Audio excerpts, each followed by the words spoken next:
सिंधुदुर्गात कोट्यवधी रुपयांच्या दारूवर रोलर चढून हा सगळा अवैध साठा नष्ट करण्यात आलेला आहे।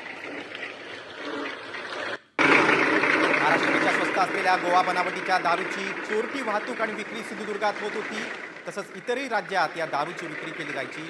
याची माहिती मिळताच एक्साइज विभागाने आता अवैध दारू साठा जप्त केलाय। यामध्ये 2018 ते 2024 दरम्यान जप्त केलेला तब्बल 2,69 लाखांच्या दारू साठ्यावर रोलर फिरून नष्ट करण्यात आला।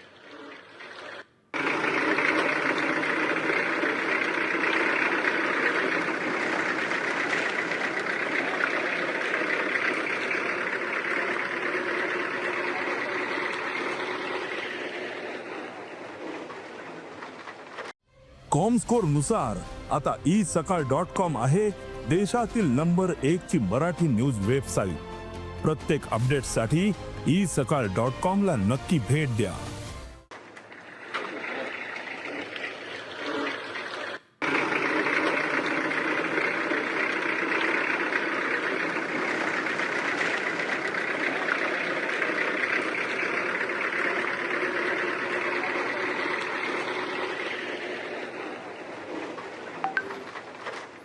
कोट्यवधीची दारू आता उत्पादन शुल्क विभागाने अशा प्रकारे नष्ट केलेली आहे। रोलर चढून या सगळ्या अवैध मद्यसाठा होता आणि गोव्यातून आलेली बनावट दारू संपूर्ण राज्यात विकली जायची।